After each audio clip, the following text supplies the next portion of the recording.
tôn này. Nên là tôn. Chạy kìa. Ôi như tay chui vậy nói. Thủ từ. Phải à. Bạc tàu. Ô cho tới xoài kìa mà đạo nhớ mày.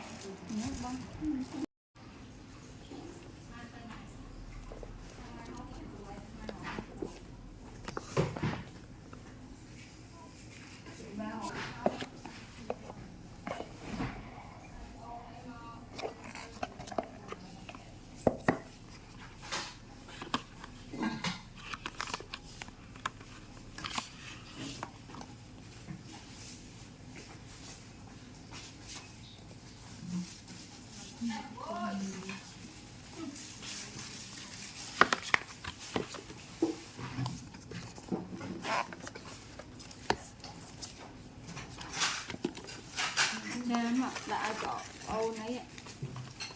Rồi sao thì buồn mặt dân mình Bóng tay nữa.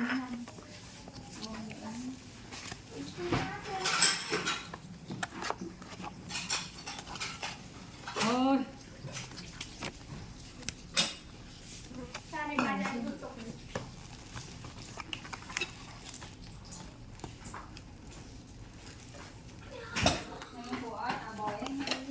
Ôi nha ơi ơi. cái xe đấy còn là xe Anh lại không? Mang tôi xem. mất xua tất à để liên tay nữa Nhà lấy kia đâu? nhà tay nhà quanh Mày có cha mau. Của em mà. Chị đau mau. cho bà tương tương này mà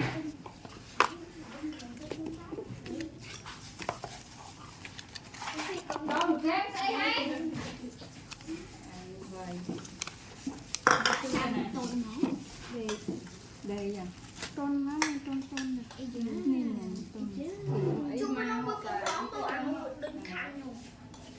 Đó. Xài lên kia đây. Xài lên kia đây. Đây cái này. Chắc sẽ tắt lỗ anh. Rồi bỏ cha ra. Do cha luôn.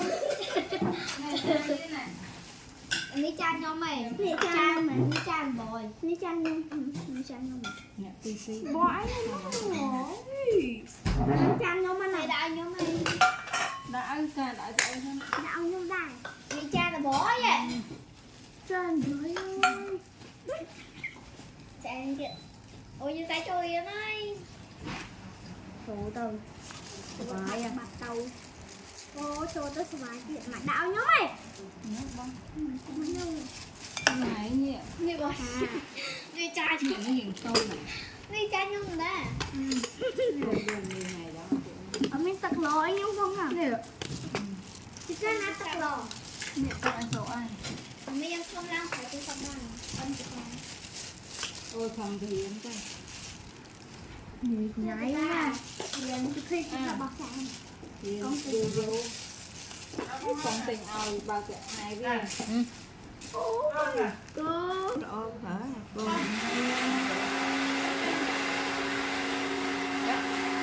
muối cắt cái thịt bay đó hay cô thủng thủng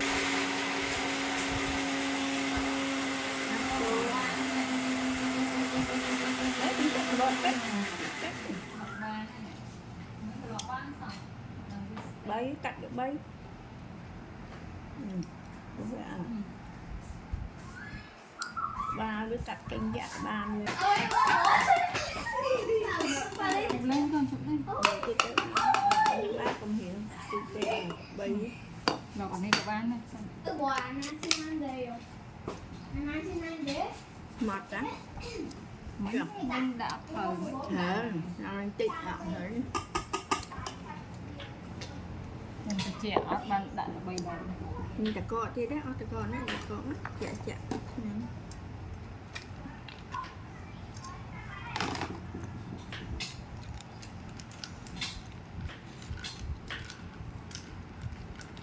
Nên cũng là khẩn trương dạ tầm vật chất khẩn tên nó đây hình sự dạ hả những smooth dạ cái ao thở thế này cái gì tôi chuyên Smooth giờ bàn này. cái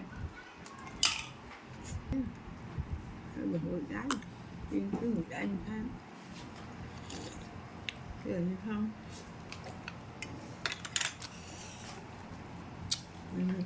Không người ai ăn nữa.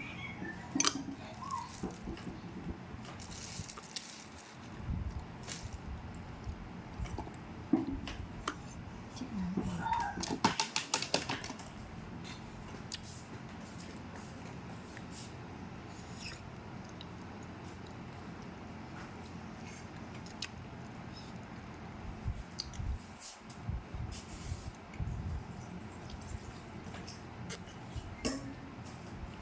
bên bị chân máu cái lọc nó môi tập đèm thì ở trên à anh là sự là thích hay con gì nó là liệt mời tên chưa có đam hối viên liệt một mình hết hết từ lọc bán nó xanh xay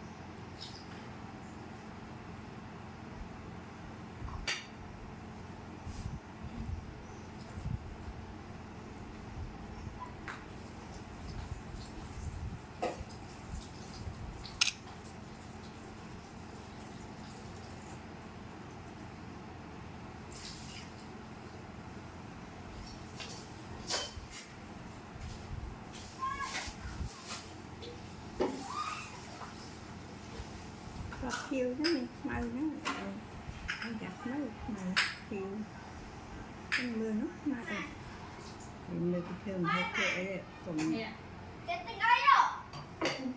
cái tủ sẵn gì thốt